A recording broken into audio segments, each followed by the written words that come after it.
প্রতিবাদের সুরে কিছু বলবে তার আগেই হুড়মুড়িয়ে ঢুকে পড়ে ইয়োনো, বোগাম এবং লি জাংসুক। তাদের হাতে রয়েছে বিশাল সাইজের ব্যাগ। কৌতূহলীতে প্রশ্ন করে, ব্যাগে কি আছে? আজকে জাংকুকের বার্থডে, ওকে সারপ্রাইজ দিব। পরপর ওরা কাজে লেগে পড়ে। জিমিন তের কোলে বাচ্চা দিয়ে নিজেও ওদের সাথে হাতে হাতে সাহায্য করে। জিন বেগম শুধু তাকিয়ে তাকিয়ে দেখছে। তার ছেলে কি এসব মানবে? করবে বার্থডে সেলিব্রেট? হয়তো করবে না। ঘন্টা লেগে যায় সাজানো শেষ হতে। বোগাম এবং ইয়োনো জিনকে জোর করে কিচেনে পাঠিয়ে দেয়। তারা কোনো কেক আনেনি। জিনের হাতে বানানো কেক দিয়েই জাঙ্কুকের বার্থডে সেলিব্রেট করবে। কাজ শেষে সকলেই ক্লান্ত হয়ে ফ্লোরে বসে পড়ে। বাচ্চা কাঁদছে বিধায় জিমিন তাকে নিয়ে নিজ কক্ষে চলে যায় দুধ খাওয়াতে। তে একখানা বেলুন ফোলানোর চেষ্টায় আছে। তে, তুমি কবিতা বলতে পারো? হ্যাঁ ভাইয়া, খুব পারি। এমনকি মুখে মুখে কবিতা বানাতেও পারি। শোনাবো একটা? শোনাও তো দেখি। সোজা হয়ে বসে তে শুকনো কাশি দিয়ে গলা পরিষ্কার করে নেয়।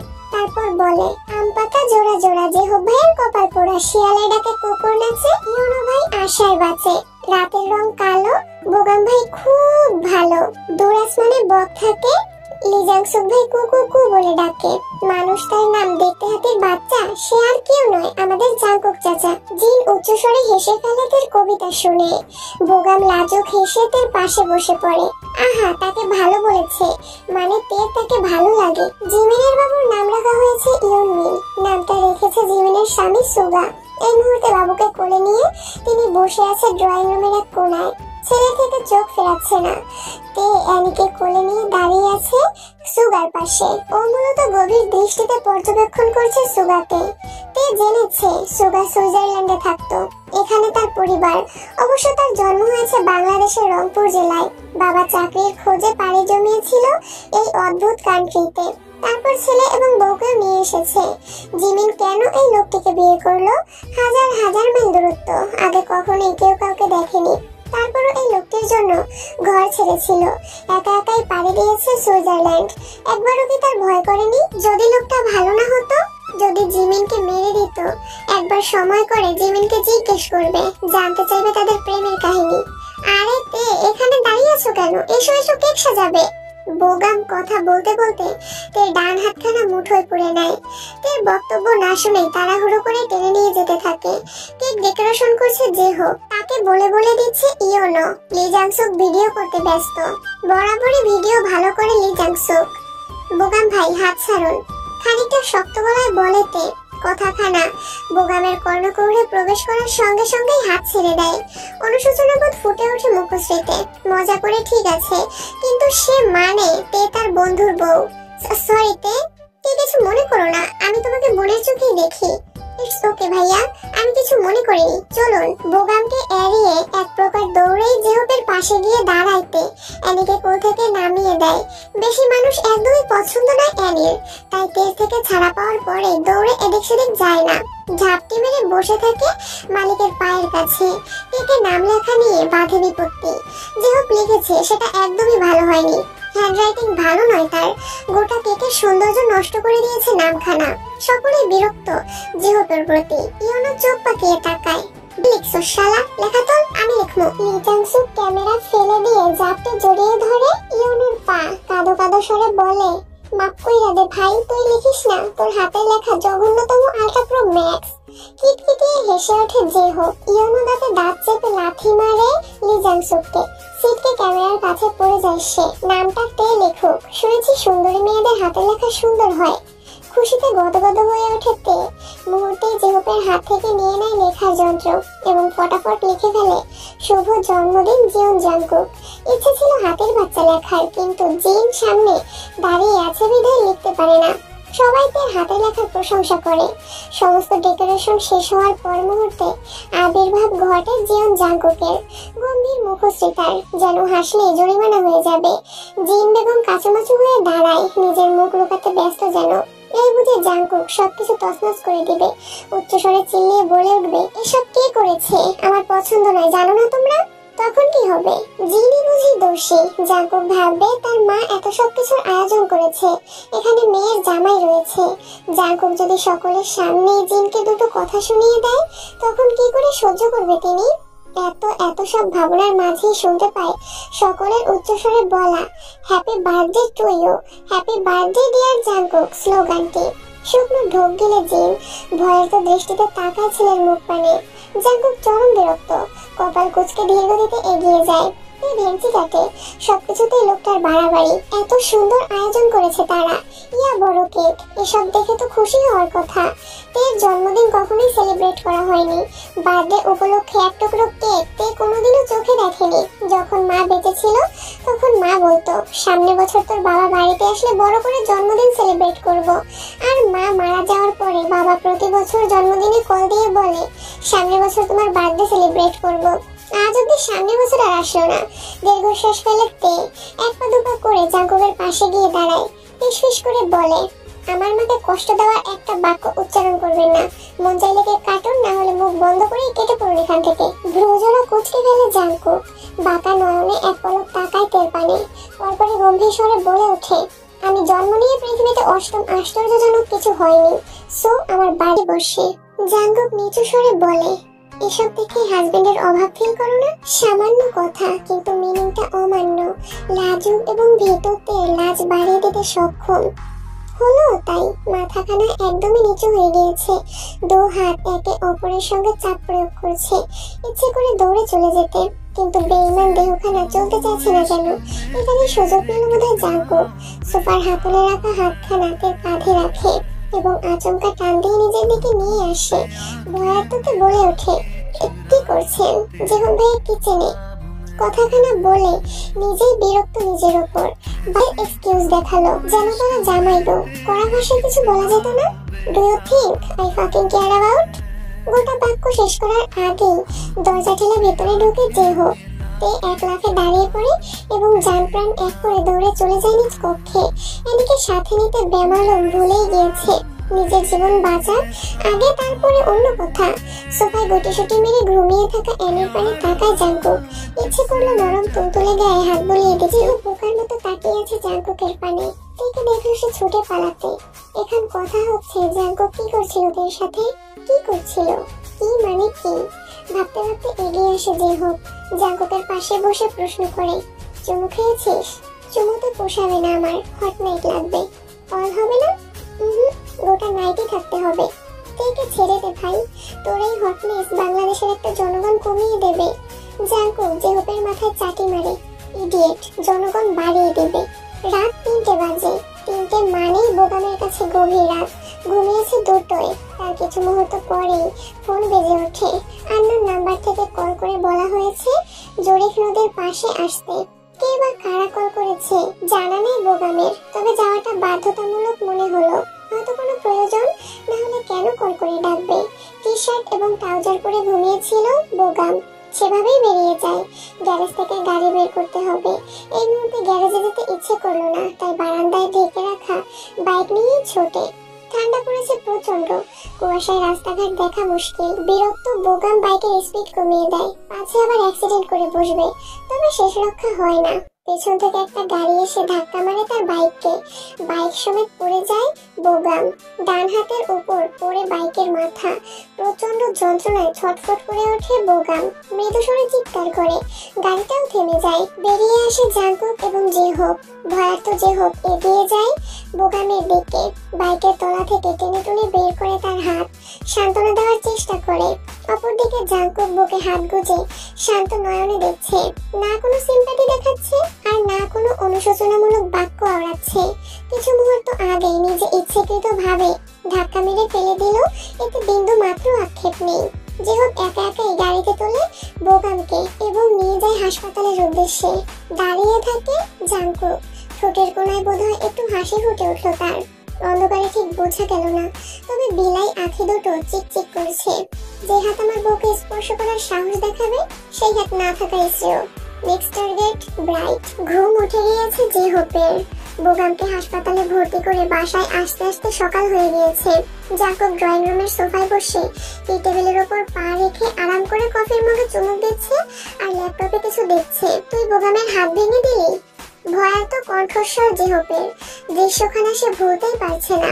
প্রাণপ্রিয় বন্ধুর সুন্দর হাতখানা কিভাবে চোখের পলকেই ভেঙে দিল। গলা কাটা মুরগি না ছটফট করছিল। জাঙ্কুক ল্যাপটপের স্ক্রিনে দৃষ্টি রেখে স্বাভাবিক স্বরে জবাব দেয়, দিলাম ভেঙে। নেক্সট টার্গেট তুই, এবার তোর চোখ তুলবো। জেহব সঙ্গে সঙ্গে নিজের চোখের উপর হাত রাখে, অনন্যের স্বরে বলে, প্রয়োজনে তোর বউকে মা বলে ডাকবো, তাও চোখ তুলিস না। ওকে, যা তোর মাকে ডেকে নিয়ে আয়, বলবি বাবা ডাকছে। যেও হতভম্ব হয়ে যায়। ক্রাশকে মা বলে ডাকবে, যাকে দেখে হৃদয়ে ঘন্টা বেজেছিল। মন বলেছিল জীবন সঙ্গী পেয়ে গিয়েছিস। কলিজা বলেছিল তাকে তোর জন্যই পাঠানো হয়েছিল। ফুসফুস বলেছিল তোর ভালোবাসার পাখি। নারী ভুড়ি বলেছিল এবার তুই মিঙ্গেল হবি। সেই ক্রাশকে এবার মা ডাকতে হবে?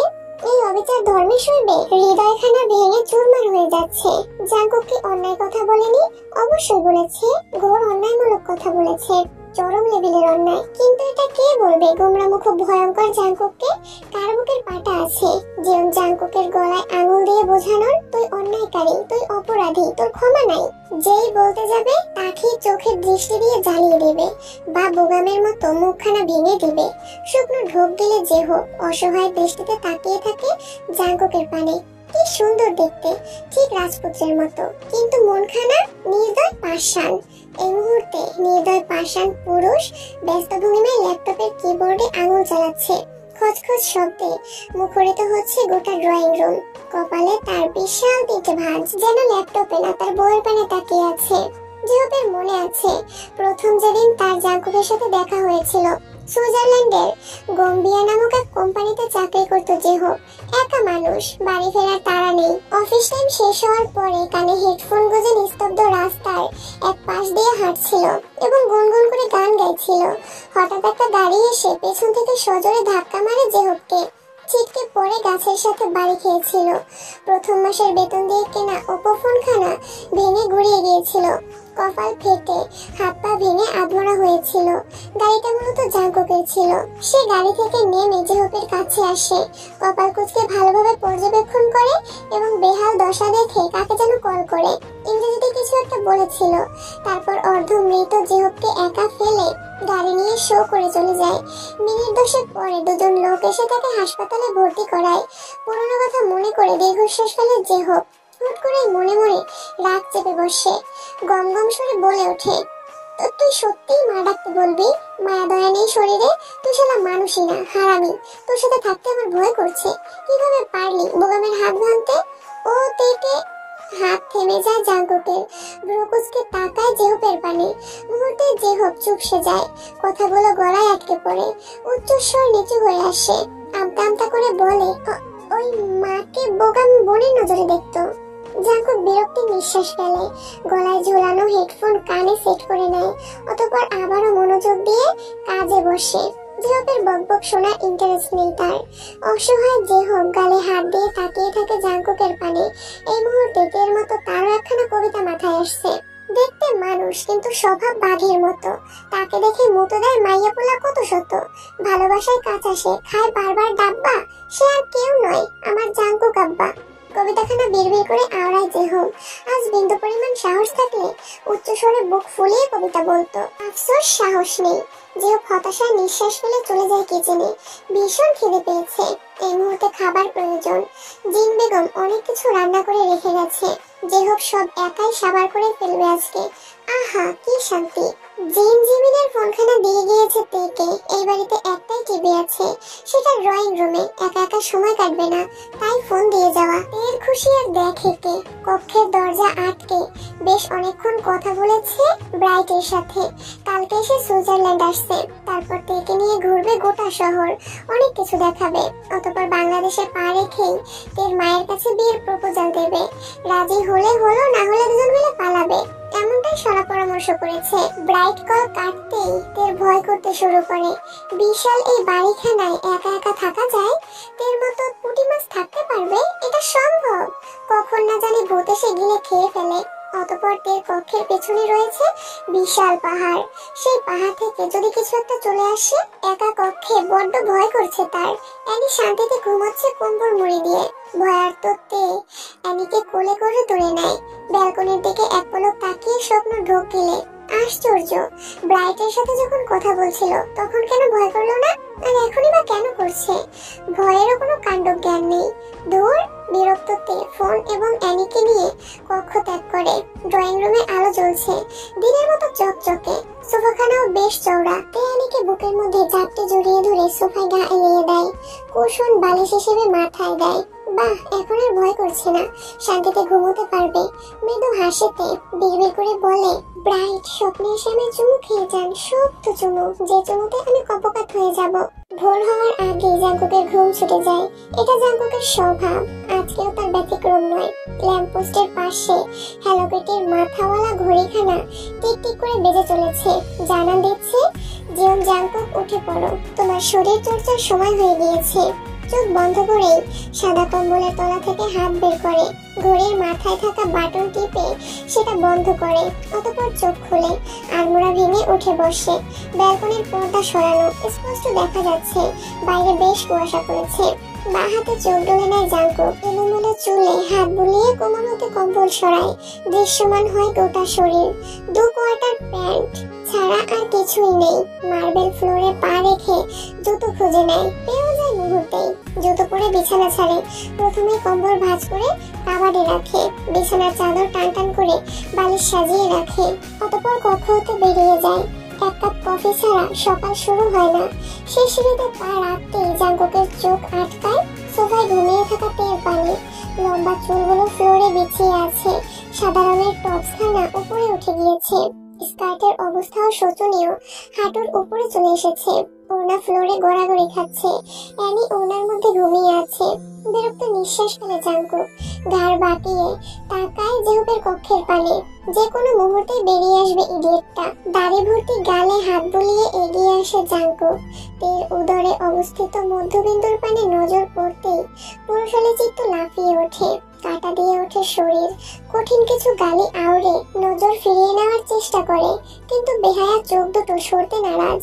অগত্য বসে পড়ে ফ্লোরে, নজর পড়ে ফোনের স্ক্রিনে। সেটা হাতে তুলে কল করে জেহুপের নাম্বারে। বেশ সময় লাগে রিসিভ হতে। হ্যালো বলার আগেই জাঙ্কুক বলে ওঠে, 10টার আগে রুম থেকে বের হবি না। জেহুপকে কিছু বলার সুযোগ না দিয়ে কল কাটে। পরপরই ফোনখানা অযত্নে ফেলে রাখে অন্য সোফায়। জিওন জাঙ্কুকের ব্যক্তিত্ব কঠিন। 33 বছরের জীবনে কখনোই নারীর সঙ্গে অনুভব করেনি, কখনোই কোনো নারীকে ছুঁয়ে দেখেনি। নারীতে যেন তার অ্যালার্জি। সুইজারল্যান্ডে আসার পরপরই একটা ঘটনার সম্মুখীন হয়েছিল জাঙ্কুক।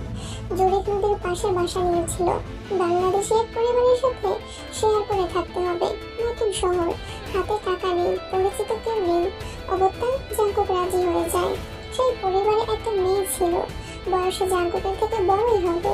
প্রথম থেকে মেয়েটি জাঙ্কুককে লক্ষ্য করত। একদিন প্রচন্ড বৃষ্টি হচ্ছিল, অফিসে যেতে পারেনি জাঙ্কুক।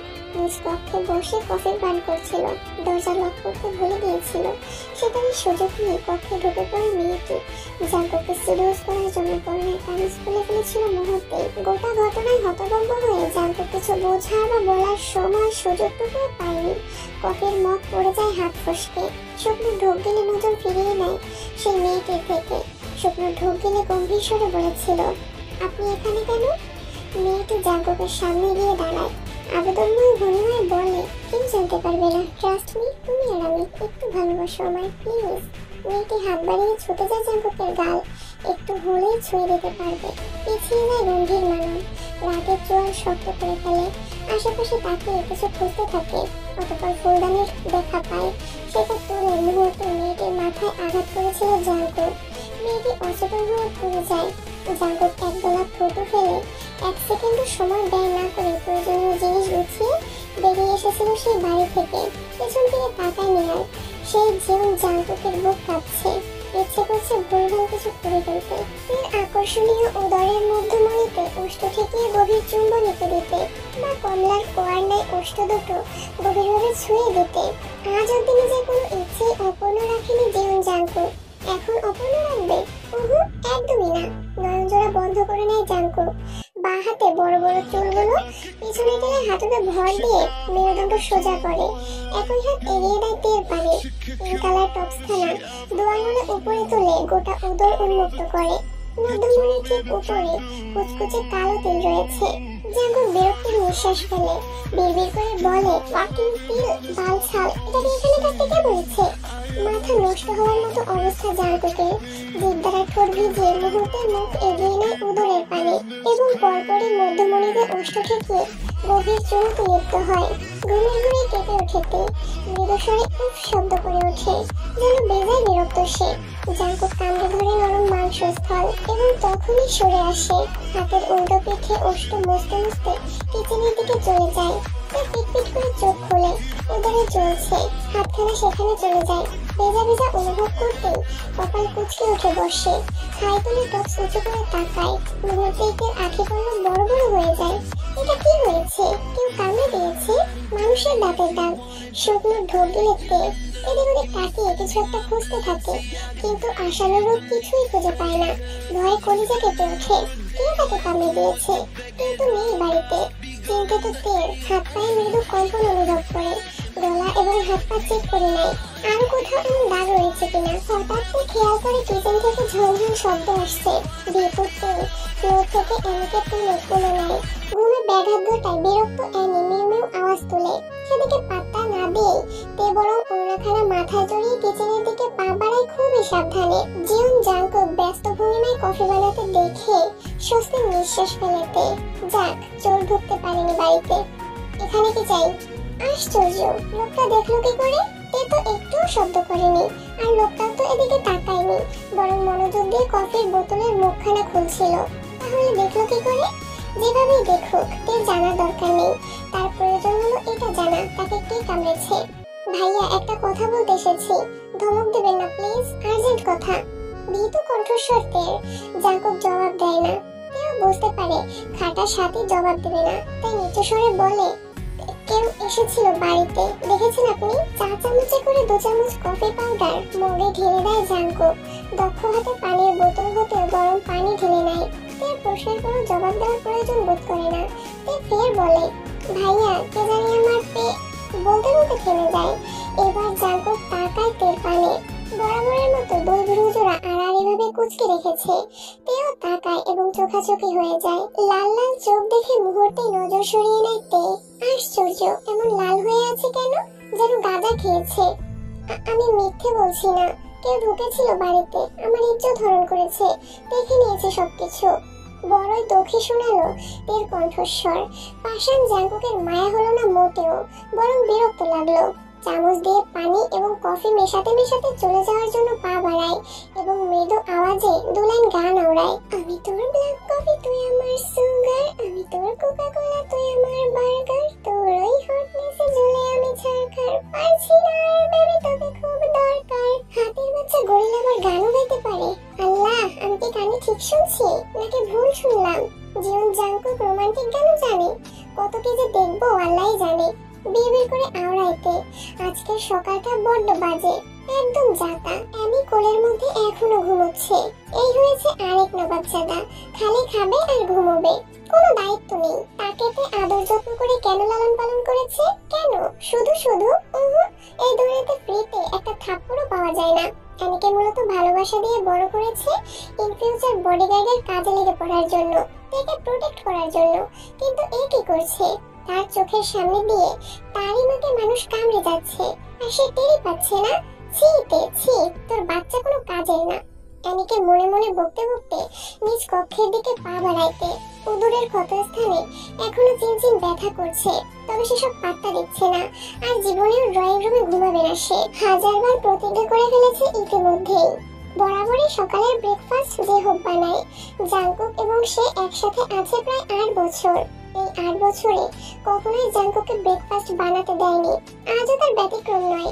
ঘড়ির কাঁটায় ঠিক ঠিক 10টা বাজতেই কক্ষ হতে বেরিয়ে আসে। খুব সাবধানে পা ফেলে এদিক ওদিক পর্যবেক্ষণ করে নেয়। সবকিছু স্বাভাবিক আছে। অতঃপর স্বস্তির নিঃশ্বাস ফেলে কিচেনের দিকে চলে যায় যে হোক। সেখানে আগে থেকে উপস্থিত ছিল তে। সে অ্যানির জন্য দুধ গরম করছে। রোজ সকালে তার দুধ না হলে চলেই না।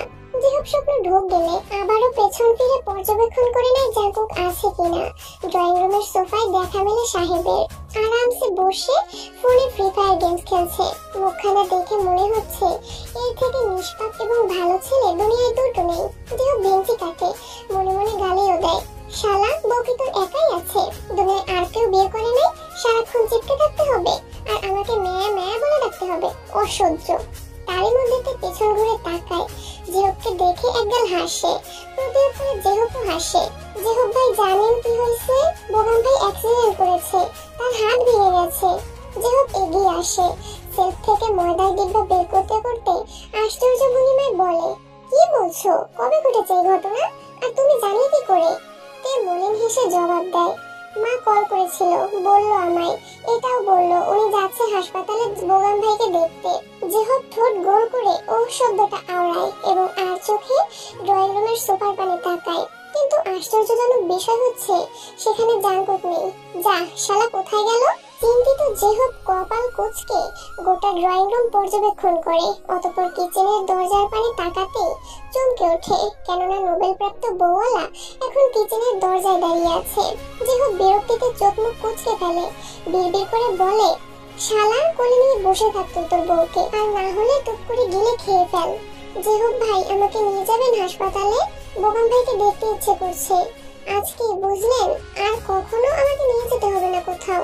কেন বলুন তো? আমার ব্রাইট সন্ধ্যায় ল্যান্ড করবে সুইজারল্যান্ডে, তারপর সেই সব জায়গায় নিয়ে যাবে আমাকে।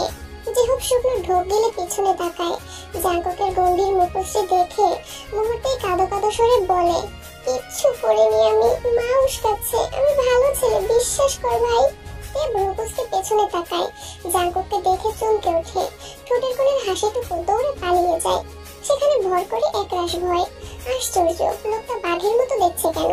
এখনই গর্জন দিয়ে উঠবে নাকি? ভয়ার্ত তে মনে মনে আল্লাহ আল্লাহ করতে থাকে। যেহেতু এক ফাঁকে টুক করে কেটে পড়ে কিচেন থেকে। নিজে বাঁচলে বাপের নাম। উক্তিখানা যেন জেহবের জন্যই তৈরি হয়েছে।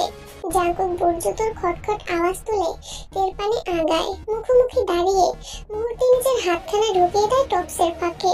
কামড় দেওয়া জায়গায় চেপে ধরে শক্ত করে। তেল নয়ন জোড়া বড় বড় হয়ে যায়। দুপা পিছিয়ে যায়, তবে সুবিধা করতে পারে না দেয়ালের পিঠ থেকে। এটারই সুযোগ নেয় জাংকুক।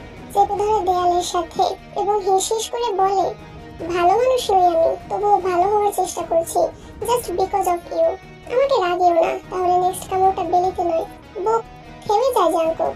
তের আঁখি পল্লব বন্ধ করে নেয়। কান দিয়ে ধোয়া বেরোচ্ছে তার। তাহলে তাকে জাংকুক কামড়িয়েছে? গলা শুকিয়ে আসে তের। জাংকুকের নজর নিষিদ্ধ স্থানে। টপসের গলা বড় হওয়ার সুবিধার্থে এক অংশ বেরিয়ে গিয়েছে। জাংকুকের থাবায় ওর নিচে পড়ে গিয়েছে। লজ্জিত তে টপসের গলা টেনে ঠিক করার চেষ্টা করে, কিন্তু পারে না। জীবন জাংকুকের হাতে চাপে পড়েছে টপসের বেশ অনেকটা অংশ। ছাড়ুন আমায়, কি করছেন?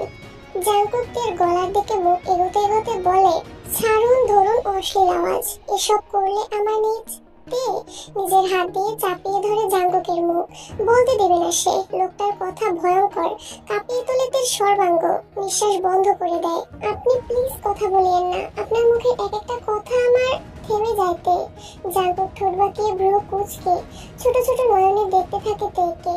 কপাল, নাক, গাল, ঠোঁট, তারপর পুনরায় অপ্রস্তুত হয়ে পড়ে তে। ছাড়া পাওয়ার জন্য হাঁসফাঁস করতে থাকে। জিভ দ্বারা ঠোঁট ভিজিয়ে মনে মনে বলে, আপনার চাহনি মুখের ভাষা থেকেও মারাত্মক। কখন জানি ছোট্ট কলিজা লাফিয়ে বেরিয়ে আসবে। কলিং বেল বেজে ওঠে। তে ছটফট করতে থাকে।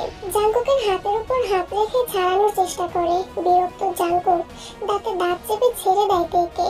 চুলা বসানো গরম দুধের পাতিল ফেলে দেয় ছুঁড়ে। বিকট শব্দ, দেয়ালে বাড়ি খায় সেটা। তে জান হাতে নিয়ে এক দৌড়ে চলে যায় কিচেন থেকে। বাড়ির মূল ফটকের দরজা খুলে দেয়। জিনকে দেখে মুহূর্তে জাপটে জড়িয়ে ধরে এবং বিড়বিড় করে বলে, মা আমি আর এখানে থাকবো না, বাংলাদেশে নিয়ে চলো আমাকে। জিন তের মাথায় হাত বুলিয়ে শান্ত করার চেষ্টা করে, আশ্বাস দিয়ে বলে, আম্মু আমি চলে এসেছি তো, কি হয়েছে বলো আমায়।